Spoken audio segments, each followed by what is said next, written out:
Sosok Dewi Kam mendadak ramai di media sosial.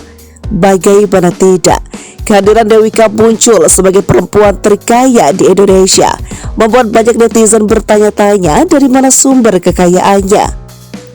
Adapun nama Dewi Kam muncul dalam daftar 10 orang terkaya di Indonesia versi Forbes Real Time dengan kekayaannya menyentuh 4,8 miliar dolar Amerika Serikat atau sekitar 71,52 triliun rupiah.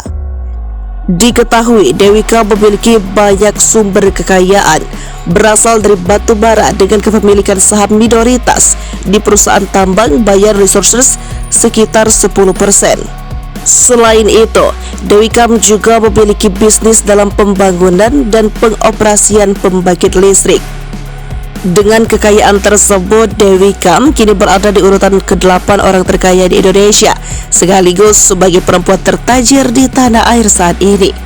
Bahkan Dewi Kam juga berada di atas Tahir dan Djoko Susanto yang berada di posisi 9 dan 10 dengan kekayaan masing-masing 4,3 dolar Amerika Serikat dan 4,2 miliar dolar Amerika Serikat.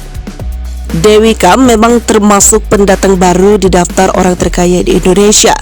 Namanya bermuncul di daftar 50 orang terkaya Indonesia versi Forbes pada Desember 2022. Kala itu, Dewi Kam berada di posisi ke-21 orang terkaya di Indonesia. Kekayaan Dewi Kam menurut Forbes kala itu mencapai sekitar 2 miliar dolar Amerika Serikat atau setara 31,2 triliun rupiah dengan kurs waktu itu. Saat itu juga ia menjadi perempuan terkaya di Indonesia. Meski demikian, perempuan yang tahun ini berusia 73 tahun itu bukanlah anak kemarin sore dalam dunia bisnis. Forbes mencatat Dewi Kam memiliki segudang pengalaman dalam pembangunan dan pengoperasian pembangkit listrik di Indonesia.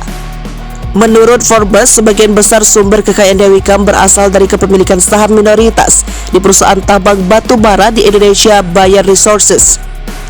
Saham Bayan Resources naik 3 kali lipat pada 2022 di tengah krisis energi global. Forbes menyebut Dewi Kam memiliki 10% saham di Bayan Resources. Lebih dari itu, nama Dewi Kam juga erat kaitannya dengan bisnis pembangkit listrik.